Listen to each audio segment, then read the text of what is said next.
So I've already got a £500 Galaxy Watch Ultra on my wrist. Why would I spend an extra couple £100 on a Samsung Galaxy Ring? And why might you want to? This video is going to have a look at my impressions for the last month or so of using this ring. Why I got it when I already have the Samsung Galaxy Watch Ultra. And things to think about if you are looking to get it yourself. So first of all, why did I get it? So as I said, I've got this Galaxy Watch Ultra and I've been trying to take my health a bit more seriously over the past couple of years. When I first started this YouTube channel, looking back on some of the videos, I've managed to lose a bit of weight. Part of that is down to using, a few different apps and a few different devices to try and help me keep on top of things. But in that process, I've kind of noticed that when I'm sleeping with a watch on my wrist, I'm having either some kind of circulation issues or there's irritation of some nerves in the wrist right here. I'm getting a lot of problems and I'm wanting to sleep without a watch on. So that's my primary reason for this, is I want to keep tracking my sleep, keep tracking my general activity without the need to always have to wear this all the time. So, I could take this off now, pop that to the side, and I still keep the basic sort of tracking data, steps, heart rate, activity, and I could go to sleep now, take a nap, whatever. It's all covered, and I could wear a nicer watch as well. If I'm going out somewhere to a wedding or to an interview, I could put myself, my wife bought me a watch on my 30th birthday. I could wear that from time to time. It gives you a few more options. So if you're gonna get it, what should you consider? Well, the sizing kit is an optional thing you can buy when you're getting the Galaxy Ring. I say optional, you don't have to get this. In some stores, I think it costs you a little extra to buy it.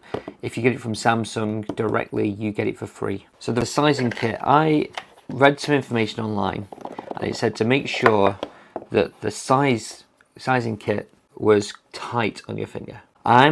Now, what's happened with me is I bought a size 13 is what I went for. So it goes all the way up to 15. The larger the device, the larger the potential batteries on the inside.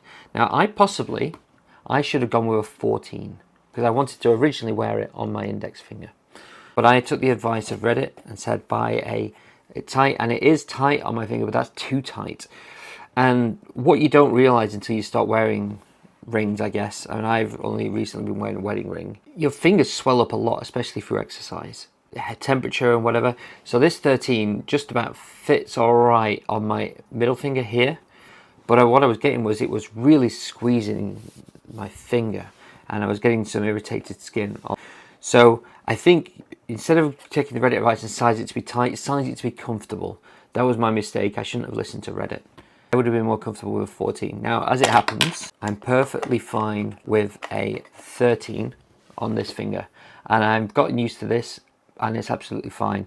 But if I get another one in the future, in a couple of years' time, I'm going to size up to a 14. So I highly recommend getting this sizing kit and I was a bit impatient, ordered it pretty quickly. I think take your time with it, even though these days we want immediate satisfaction, don't we? We want things immediately. I definitely do. I have a lot of impulse purchases.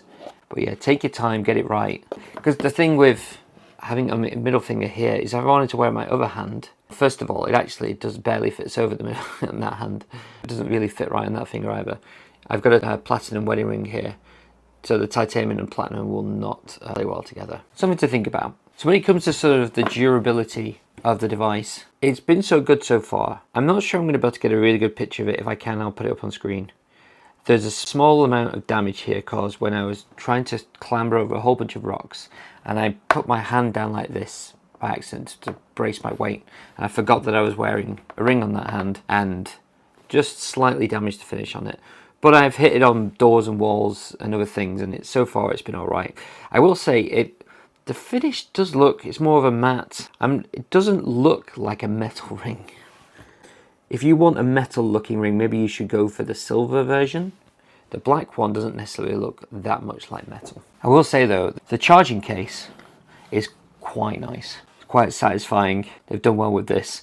I mean, this is just a side peripheral that you're just going to mess about with and have on your desk, but you can get about 2 charges of the ring out of it. That's pretty good. Quick aside, most of the people who are watching this right now are not subscribed, which is perfectly fine. But if you're enjoying this video, you might enjoy the others as well. You just hit subscribe and you'll get notified when something new comes up. All right, back to it. Which leads me onto sort of battery life. So usually I charge this when I go to the gym a few times a week. We'll get on to exercise in a minute, but I don't wear it to the gym. So on a Friday, I will typically put it in its charging case and used about half of the charging case to charge it up to full. Size 13, I get a full week out of it, and there's between 10 and 20% left in the battery at the end of the week. So the battery life is good. There are reports on Reddit. Again, do we trust Reddit? I don't know. But if you do trust Reddit, some people are saying that there's potentially a battery life issue after a year of owning the device. I'm only about 2 months in. So now for exercise tracking, I'm sticking with the smartwatch. There's a few reasons why. Now you can't, there's no display obviously on this. You can't see any like heart rate zones at any sort of intervals, like how long you've been exercising for, or no information. You could start manually logging exercise in the Samsung Health app, but of course you're not going to see any information. You have to go back into the app and stop it. So for dedicated fitness activities, hiking, weightlifting, I would use this anyway. Now personally for me, I do dog walk here and there. I walk with dog, I walk at work. So it's nice that it would capture my steps. It would automatically detect the walking and stuff like that. So the basic stuff, but when I'm actually trying to track, you know, my heart rate intensity, the intensity of my training, you know, I do a lot more barbell work these days, a lot more kind of bench pressing, like dead RDLs, shrugs, that kind of stuff.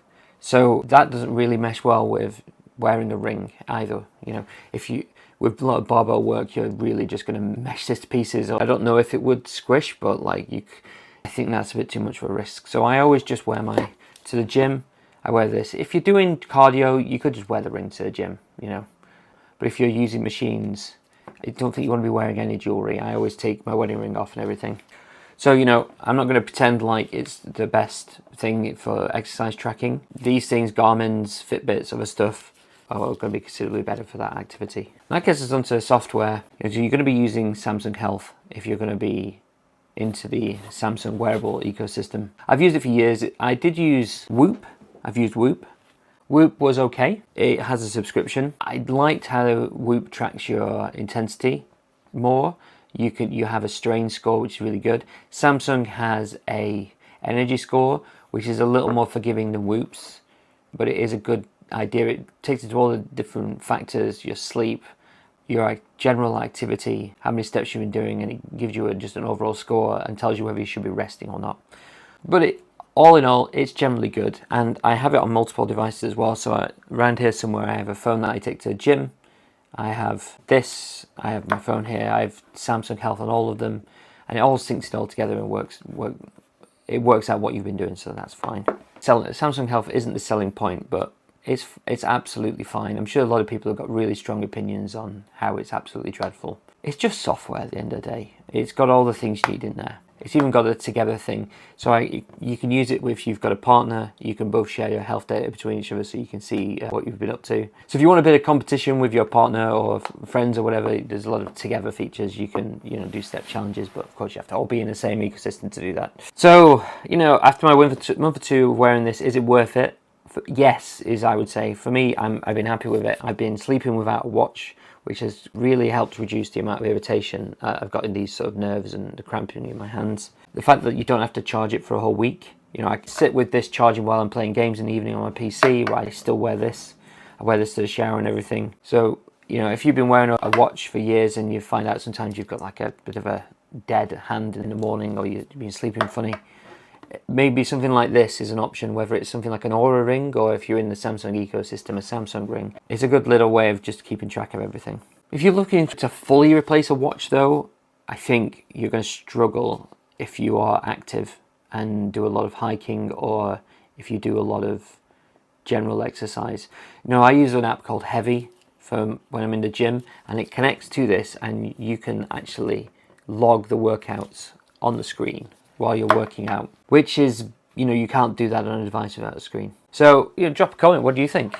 Do you think these are a bit of a fad, a bit useless? Do you think the entire concept, I mean, if you're watching this video, I don't think you think the entire concept of tracking your vitals through smart devices is a bad idea, but I'd be interested to hear your take. If you found this useful, hit the like button, drop a subscribe, give me some feedback, tell me what you thought about the video, and if you want to know more about it, I'll try and reply in the comments. So, thanks again for watching. See you in the next video.